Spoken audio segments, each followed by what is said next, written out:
La ofensiva del gobierno de Estados Unidos contra el cártel Jalisco Nueva Generación es parte de una nueva estrategia de operación que incluye ahora sí casi todo, desde las presiones financieras y comerciales hasta las operaciones operacionales, todo esto que sucede desde el intercambio de inteligencia hasta las acciones unilaterales y va contra todos, desde los jefes y operadores hasta los beneficiarios, cómplices y más. Pero eso lo estamos comenzando a ver en las declaraciones donde se especifica con toda claridad que la justicia estadounidense irá contra el cártel y sus líderes, pero también contra los políticos y funcionarios que se benefician de estas organizaciones y son sus cómplices. Y eso incluye hasta medidas muy puntuales, como la suspensión e inspecciones a la producción de aguacates que se dieron la semana pasada por las extorsiones en Michoacán del cártel Jalisco Nueva Generación y que obligaron a desplazar 1.500 militares a ese estado, o acciones, siguiendo en Michoacán, como la detención del R1 por el asesinato de Carlos Manzo. Lo que empaña todo esto es que en México, incluso en casos evidentes como el del R1, no se toca a los políticos de Morena ni con el pétalo de una denuncia. Se detuvo a Ramón Álvarez Ayala, que era el jefe criminal de la zona de Tierra Caliente, pero ¿qué cree? Se dejó en libertad a su hermano Roldán, militante de Morena y jefe político en la zona. Siguen las reacciones por el anuncio de hace unos días en el que el Departamento de Estado y el de Justicia de Estados Unidos dio a conocer una serie de acusaciones y recompensas contra el cártel Jalisco Nueva Generación. La ofensiva no solo es contra los líderes de la organización criminal, también incluye a todo aquel que la proteja, como funcionarios, operadores y facilitadores de la red. DEA is coming for you. CJ&G's actions have resulted in the deaths of thousands of Americans. They did this through the production and distribution of fentanyl, a weapon of mass destruction. Además de los cargos, el Departamento de Justicia anunció una bolsa de $100 millones en recompensas, sobre todo la del nuevo líder del cártel Jalisco, Juan Carlos González Valencia, el Pelón. El director de la DEA, Terry Cole, adelantó que la estrategia también va dirigida contra funcionarios del gobierno mexicano relacionados con el crimen organizado. No title, no position, or political connection will shield you. This includes members within the Mexican government who shield CJ&G. Para Estados Unidos, la inseguridad va ligada a la economía. Es por eso que la semana pasada suspendió la importación de aguacate de Michoacán, debido a las condiciones que prevalecen en el estado y el riesgo para la operación de oficinas regulatorias del Departamento de Agricultura de ese país. Las autoridades han querido taparlo, pero la verdad es de que no. Hay asesinatos día con día a lo largo y ancho del estado, hay cobros de piso. Hay afectaciones pues para toda la gente, porque ahorita pues hay una incertidumbre, se van a quedar sin su sustento. Luego de 3 días sin importar aguacate, el gobierno de Estados Unidos reanudó parcialmente sus actividades en Michoacán. No obstante, la representación diplomática indicó que evaluará de manera continua y ajustará sus operaciones según corresponda. La interrupción comercial ocurrió en un contexto marcado por detenciones de líderes criminales relacionados con esquemas de extorsión, hechos que derivaron en bloqueos e incidentes de seguridad en distintos municipios del estado. Como respuesta, la Secretaría de la Defensa Nacional envió 1.557 elementos a Michoacán para reforzar la seguridad en las zonas productoras de aguacate, centros de empaque, vías de comunicación, acompañamiento y vigilancia a puntos de inspección del Servicio Nacional de Sanidad, Inocuidad y Calidad Agroalimentaria, además de inhibir el delito de extorsión contra los productores. Todo esto ocurrió días después de la detención de Ramón Ángel Álvarez Ayala, alias el R1, operador del cártel Jalisco Nueva Generación. Está acusado de venta de metanfetamina, posesión de armas de uso exclusivo del ejército y además por ser el presunto autor intelectual del homicidio del alcalde de Uruapan, Carlos Manzo. Su hermano Roldán Álvarez Ayala, político de larga trayectoria en Michoacán, fue alcalde de Apatzingán. Sin embargo, durante la operación conocida como el Michoacanazo en 2009, fue detenido acusado de nexos con el crimen organizado. Pero al ser liberado, Roldán siguió su carrera en el PRD y luego en Morena, donde se consolidó como un importante líder regional y fue miembro de su consejo político. Resalta sobre todo que Álvarez Ayala es señalado por medios locales como enemigo de Carlos Manzo, presidente municipal de Uruapan, asesinado el 1 de noviembre de 2025. Azteca Noticias. Bueno, en realidad esta estrategia de Estados Unidos, que es nueva solamente parcialmente, porque se crean nuevos mecanismos, porque la semana pasada, como usted lo vio, ahí el Departamento de Justicia, el Departamento de Estado, la DEA y otras agencias lanzaron una ofensiva muy dura contra el Cártel Jalisco Nueva Generación, pero aquí lo que estamos viendo y vamos a seguir viendo es una batalla política contra la narcopolítica. Eso es lo que están atacando, lo que se intenta atacar. Y México, yo no lo dudo, ha tenido avances en las políticas de seguridad, ha golpeado a líderes de los cárteles, ha golpeado a cárteles, ha destruido laboratorios. Eso sí se ha hecho, eso no lo quiero poner en debate.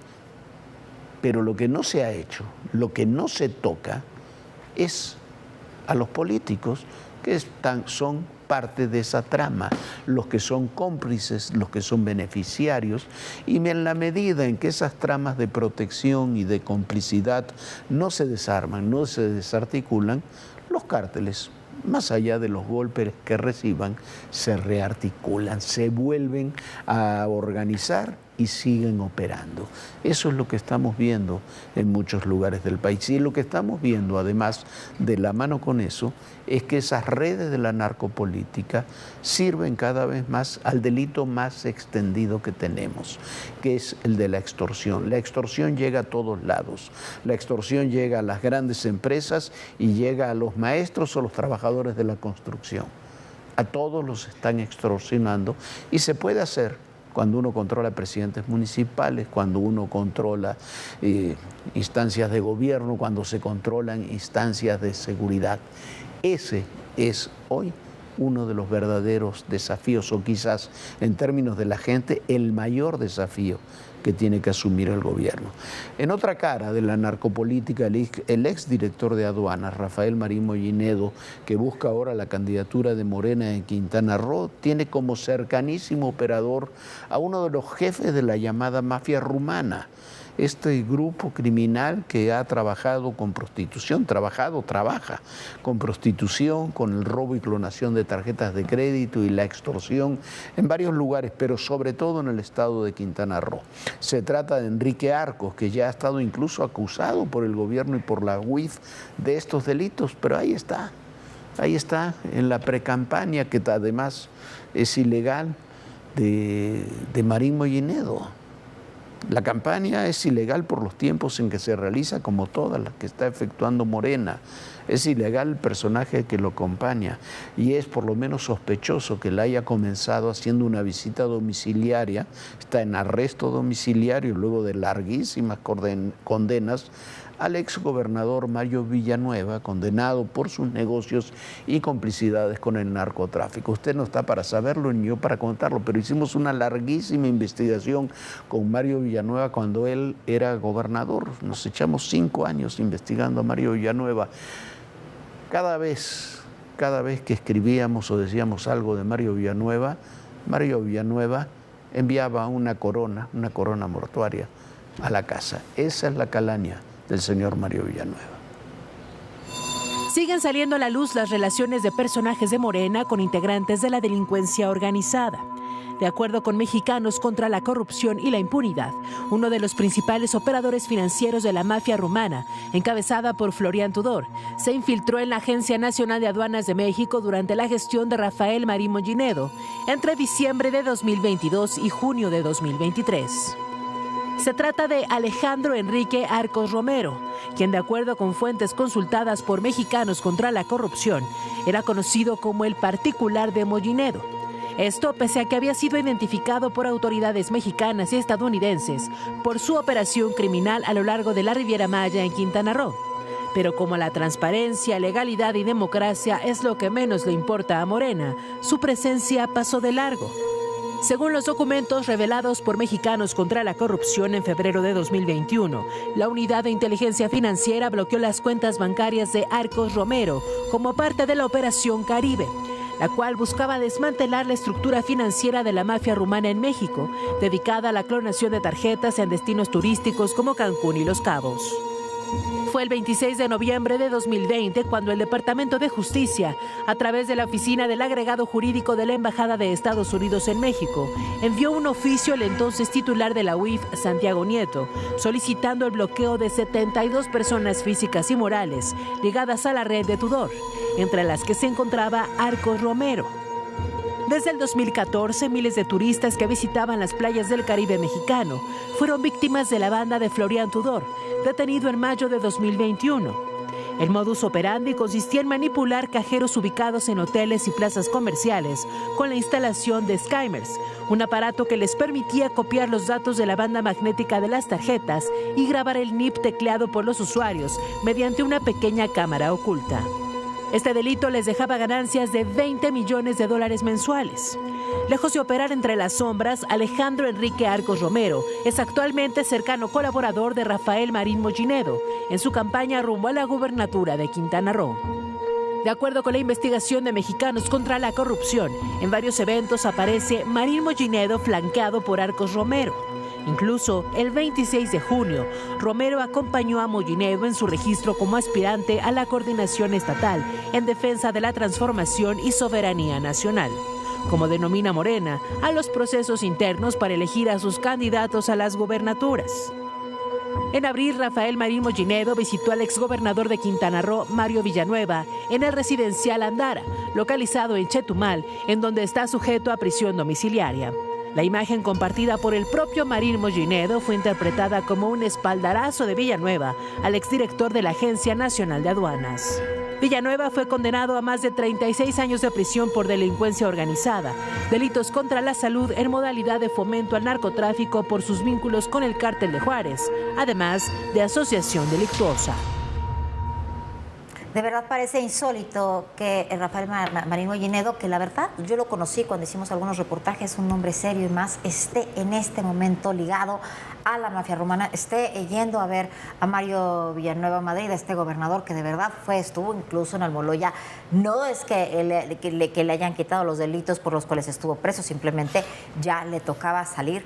Y bueno, llama mucho la atención que esté entremezclada de esta manera el crimen organizado con la política y no pase nada, pero además de todo se pueda violar sistemáticamente la ley porque ni siquiera están en época de precampañas. Pero la verdad, hacer actos anticipados de campañas cuando estás haciéndolos es lo de menos, cuando lo estás haciendo precisamente con el líder de la mafia rumana y yendo a ver al exgobernador acusado de crimen organizado. Pero bueno, mismo gobernador que además esto se la pasó extorsionando a empresarios enormes y donde hizo que se cayera la inversión en Quintana Roo cuando él estuvo ahí porque extorsionaba a los empresarios y a los inversores.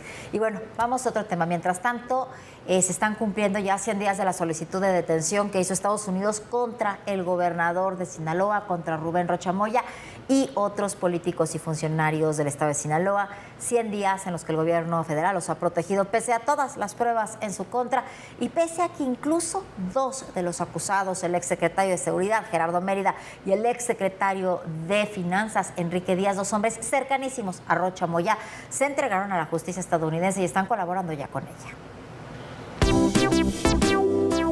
Rocha, ¿estás ahí?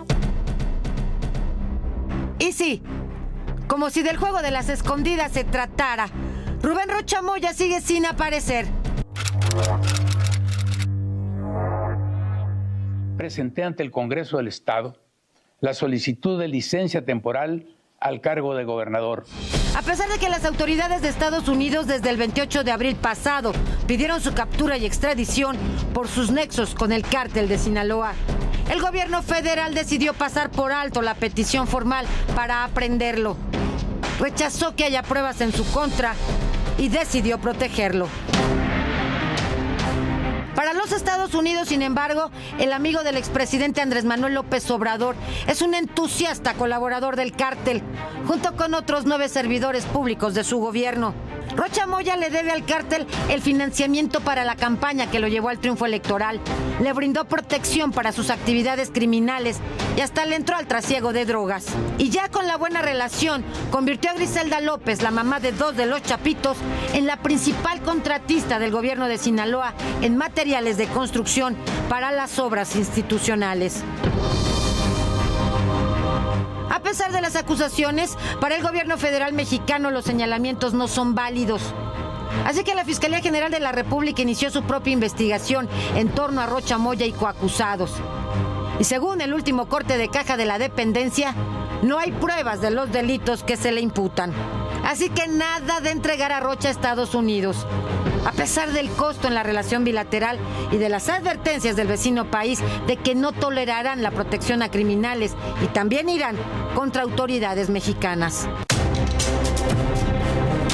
La mayoría de los presuntos cómplices de Rocha Moya también gozan de protección.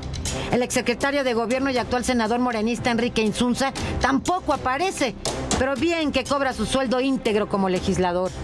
Solo 2 exfuncionarios decidieron rendirse a la justicia estadounidense.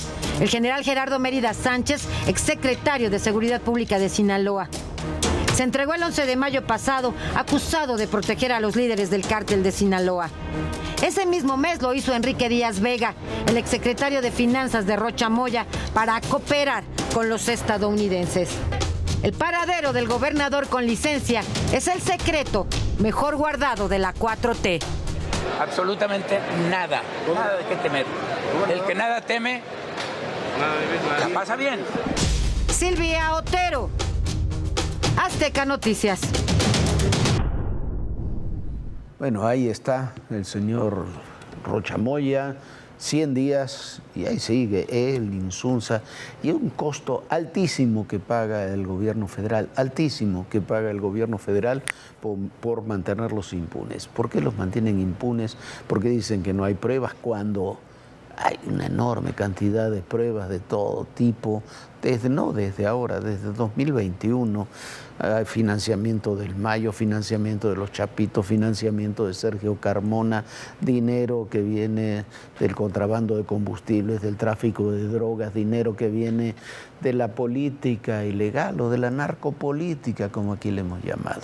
Pero bueno, Rocha Moya, Insunza y los demás siguen impunes. El costo lo paga el gobierno, lo pagamos todos nosotros. ¿Por qué? Porque también se mueren y se caen las inversiones. Otro Rocha, Raúl Rocha, que hay, según la Fiscalía General de la República, tiene ahí un pedido de detención. Mientras tanto, se está luciendo ahí en Mónaco. ¿Usted cree que este hombre está a punto de ir a la cárcel o se lo ve muy preocupado por eso?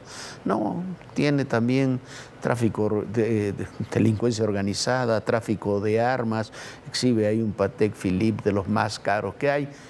Y ahí está, tranquilo. ¿Sabe qué? Además, es cercanísimo a otro personaje, Adán Augusto López. Ahí siguen, con total impunidad. Todo queda impune. A fin de año, el 28 de diciembre, se produjo el accidente del tren interoceánico que dejó 17 muertos. El gobierno, se informó hoy, gastó más de 280 millones de pesos en indemnizaciones, pero no realizó ni una investigación seria sobre las responsabilidades de esa tragedia. La dejaron en un maquinista y un trabajador de ahí del tren interoceánico que al final ya simplemente también están en libertad. Mientras tanto, el tren sigue teniendo accidentes en el transporte de carga porque ya no lleva pasajeros y es literalmente un barril sin fondo. Las 145 víctimas del accidente del tren interoceánico fueron indemnizadas. Se pagaron más de 281 millones de pesos, con lo que se da carpetazo al expediente. Pero queda investigar la corrupción en torno a la construcción del tren interoceánico que supervisó el hijo del expresidente Andrés Manuel López Obrador. Un informe de la Fiscalía General de la República que dio a conocer el medio digital La Aurora revela el acuerdo con las víctimas del accidente del ferrocarril del Istmo de Tehuantepec del 28 de diciembre de 2025. se entregaron 281.868.000 pesos a las víctimas, incluyendo los 14 fallecidos. De acuerdo con el grado de afectación, se repartieron los recursos de manera individual. La menor indemnización fue de 250,000 pesos. La mayor fue de 10 millones de pesos.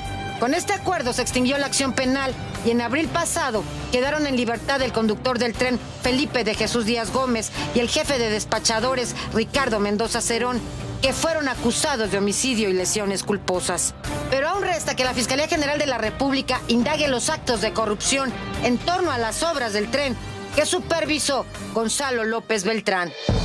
Bobby metió al negocio a personajes como Amílcar Olán, quien de acuerdo con reportes periodísticos se ha beneficiado con contratos millonarios por su amistad y sociedad con Andy López Beltrán. Con este presunto tráfico de influencias, a Amílcar Olán le dieron primero unas minas y gracias a su explotación obtuvieron el balasto o piedras que se colocaron debajo de las vías del tren interoceánico, como confirma esta llamada. Bobby me dijo que nos van a dar un frente en unas minas allá por Oaxaca. Me dijo ahí, pero no, él tampoco sabe bien que nosotros las explotemos. O sea, que yo la explote, pues, porque yo soy el que te voy a meter todo el dinero. Pero me preguntó, me dijo, oye, Tigre, ¿y tú tienes que el triturador y todo? Y ya le dije, obviamente, que sí. El Bobby es el que me metió en este desmadre. La Auditoría Superior de la Federación encontró anomalías como un inadecuado control y supervisión de la obra de la línea Z, donde ocurrió el accidente. En otros tramos se colocaron rieles de menor grosor del que reportaron y hubo deficiencias en la colocación del balasto, ese del que estaba a cargo el amigo de los López Beltrán, lo que debe ser investigado. Aunque los peritajes oficiales concluyeron que el accidente ocurrió por exceso de velocidad y error humano. Silvia Otero, Azteca Noticias. Bueno, y mientras haya dinero de nuestros impuestos para poder callar las muertes, pues seguirán habiendo, mientras no se alce la voz y no se investigue realmente qué fue lo que pasó. Y eso de culpar al pobre chofer, al conductor de ese tren, cuando esas vías están mal hechas, cuando hay un tema de balastro también de pésima calidad, es de verdad, no tienen nombre. Y vaya días en otro tema, los que se están viviendo en Colombia. El lunes, en una ceremonia en Cali, donde brilló por su ausencia el gobierno mexicano, asumió la presidencia Abelardo de la Espriella. Él la toma de posesión fue acompañado y por muchísimos mandatarios de casi todos los países. México, como decimos, brilló por su ausencia. Y bueno, ahí al mismo tiempo de esa toma de protesta hubo atentados en distintos lugares realizados por grupos armados que son en los hechos grupos del crimen organizado, que de la Espriella está yendo tras ellos. Pero ha sucedido algo muy, muy complicado. Justo él mismo, a los pocos días de tomar posesión de la Espriella, un sismo ha azotado Colombia a 7.4 grados, un sismo muy largo. Y bueno, esta es la historia. Así está la situación en Colombia el día de hoy. Abelardo de la Espriella lleva apenas 4 días como presidente de Colombia y ya siente el rigor del cargo. ¡Firme por la patria! El viernes pasado, día de su posesión, grupos criminales lanzaron varios atentados terroristas.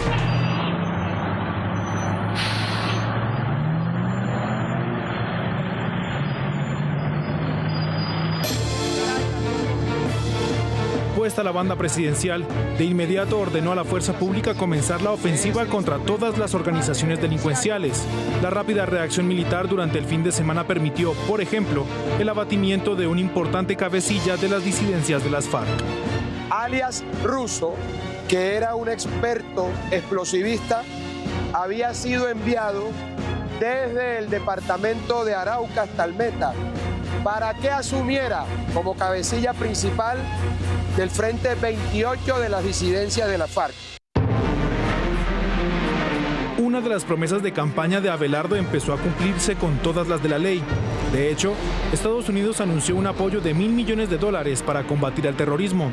Sin embargo, su agenda cambió drásticamente por la emergencia nacional que provocó el sismo de magnitud 7.4 que sacudió al menos 8 departamentos del país.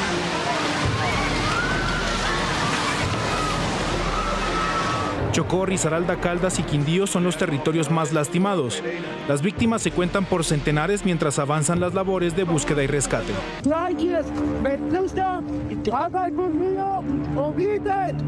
La tragedia ha puesto a prueba todas las capacidades del gobierno recién llegado. Desde el primer momento de la Espriella ha dejado claro que los damnificados contarán con toda la asistencia y el acompañamiento del Estado. Ahora bien, el contraste con el doble sismo que sacudió a Venezuela en junio pasado es evidente. En este caso, la llegada de una administración democrática evitó que intereses ideológicos mezquinos impidieran la atención oportuna de quienes más lo necesitan. Este es un gobierno que responde de manera inmediata, es un gobierno que está comprometido con la gente.